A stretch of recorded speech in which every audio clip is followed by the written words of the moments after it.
In R.V. Bournewood Community and Mental Health NHS Trust, the House of Lords ruled that a man who had been admitted to a psychiatric hospital without capable consent had not been unlawfully detained under the common law. A later European Court of Human Rights ruling, however, found that the man had been unlawfully deprived of his liberty in the meaning of Article 5 of the European Convention on Human Rights. Facts: H.L. was an adult male who was autistic and had profound learning disabilities. He had lived in Bournewood Hospital from the age of 13 for over 30 years. In 1994 he was discharged into the community to live in an adult foster placement with carers Mr. and Mrs. E. On July 22, 1997, H.L. became agitated at a day center he attended and was admitted to the Accident and Emergency Department at Bournewood Hospital under sedation. Due to the sedative, H.L. was compliant and did not resist admission, so doctors chose not to admit him using powers of detention under the Mental Health Act. H.L. never attempted to leave the hospital, but his carers were prevented from visiting him in order to prevent him leaving with them. A report by the Health Service Ombudsman heard evidence from a range of professionals that the standard of H.L.'s care had been poor in the hospital, and he had become distressed and agitated.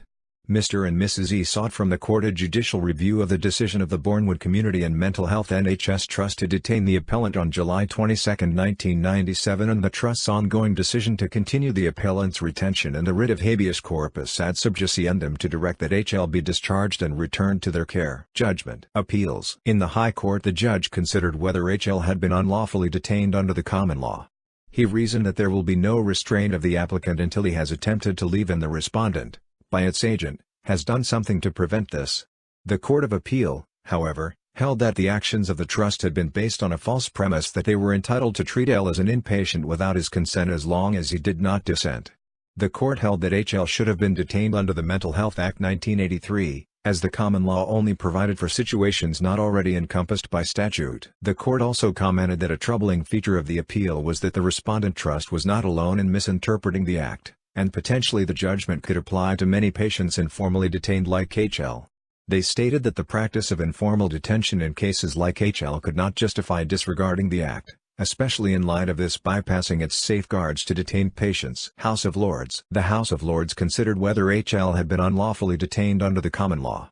They heard evidence that the ruling of the Court of Appeal might mean several tens of thousands of patients would have to be detained under the Mental Health Act. They considered that this might excessively stigmatize informal patients and have dire resource implications due to the costs of administering the Mental Health Act. In assessing whether H.L. had been detained, they concluded by a majority verdict that he had not been detained in the meaning of the common law tort of false imprisonment because there must be actual and not just potential restraint to engage the tort. Some commentators have suggested this reasoning might be at odds with other false imprisonment precedents. Lord Stein dissented from this aspect of the judgment, stating that the Trust's argument that H.L., not being formally detained, was always free to go stretched credulity to breaking point and was a fairy tale. Unanimously their lordships also held that even if H.L. had been found to have been detained, it would have been justified under the common law doctrine of necessity. Although concurring with this finding, Lord Stein commented that this was an unfortunate result as it left compliant but incapacitated patients without the safeguards of patients detained formally under the Mental Health Act. European Court of Human Rights. Main article, H.L.v. The United Kingdom. Although H.L. was in fact released back into the care of Mr. and Mrs. E in December 1997 after being held in hospital for 5 months, the case was pursued at the European Court of Human Rights ICTHR for a declaration that H.L. had been deprived of his liberty unlawfully in the meaning of Article 5 of the European Convention on Human Rights, the Convention.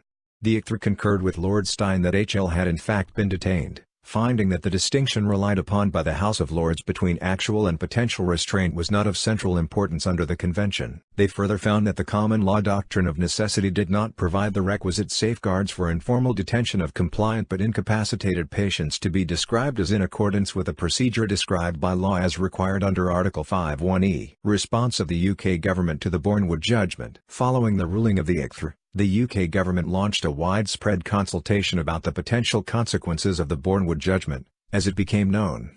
During this consultation it was considered that compliant but incapacitated adults in care homes, as well as hospitals, might be deprived of their liberty in the meaning of the Convention. This consultation resulted in the amendment of the Mental Capacity Act 2005 to contain the deprivation of liberty safeguards. The deprivation of liberty safeguards were intended to plug the Bournewood gap by providing administrative and judicial safeguards for adults who lack mental capacity who were deprived of their liberty in care homes and hospitals. The safeguards came into force in April 2009, but their uptake has not been as widespread as expected and their implementation has been subject to criticism from a wide range of interested parties.